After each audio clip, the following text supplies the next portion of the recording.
Welcome to the first ever Think Tank Talk Time. You guys aren't the first period, obviously. You guys are C period, but so there are people who experienced this before you. But nonetheless, welcome to the first Think Tank Talk Time as an event as a whole. So here we model after the TEDx Talks. Now, how many of you out there have seen the TEDx Talks?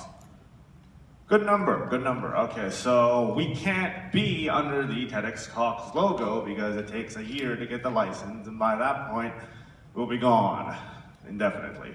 So we relabeled ourselves as T4 with the same goal in mind. We reinvented the wheel basically because the wheel, we couldn't use the wheel, so we had to get something of our own. So here is a piece on the Trojan War as presented by Klim, and give a round of applause for him.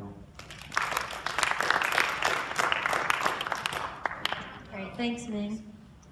So, hi everyone, my name is Klim, and today I'll be presenting to you about the Trojan War and what about it was true and what was just fiction. So for any of you who don't know what the Trojan War was, or just need a brush up on the story, it starts out with Prince Paris of Troy.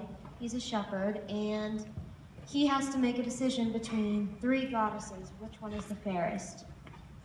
Hera promises him immense power. Athena promises him battle success. And Aphrodite promises him the most beautiful woman in the world, Helen of Troy. So Paris, he's infamous for he's kind of a ladies' man, and he chooses Aphrodite as the most fairest of them all. And so as a result, he gets Helen of Troy. He steals her from her husband Menelaus, king of Mycenae.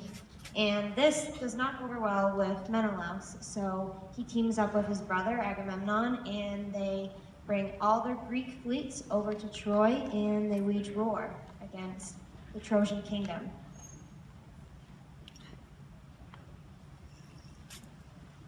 So when I was doing my research on this, I did discover some archaeologists' discoveries and some theories that they have on whether this was actually a real event or if it was just a story.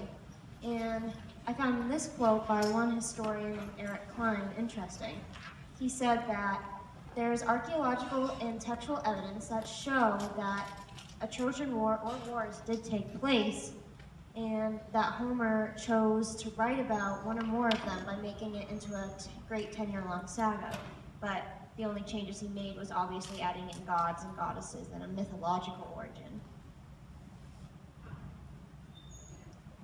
So in 1870, there was an archaeologist named Heinrich Schliemann, and he went on a project in northwestern Turkey, and he actually uncovered an ancient site, and they determined it to be Troy. And when they were doing their research, well, they're digging up, they found that there were cities built on top of cities, and there's about 7 of them. And by uncovering these cities, they found that city number 6 was the city that resembled Homer's description of Troy the most. It dated back to around 1270 BC.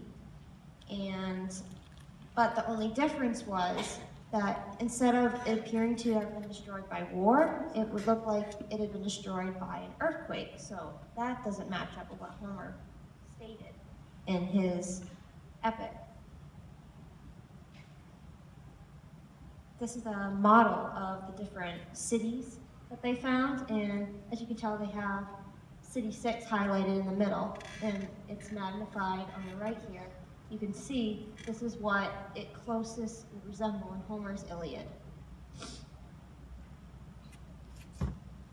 So some different theories that archaeologists and historians have put forth is that possibly the real city of Troy might have been ransacked by foreign kingdoms, basically ancient pirates who would come to Troy and try to steal their treasure. Or there's also the possibility of Italian sea wanderers they came from Italy, and they came across Troy, and they ransacked the kingdom for everything it had. And the last theory, which I personally think is very interesting because it kind of relates to the story of Helen, you know, the face who launched 1,000 ships, was that the king of Troy, which they're saying the actual city Troy that they found was a Hittite kingdom, part of the Hittite Empire. So they were saying that there was a king who had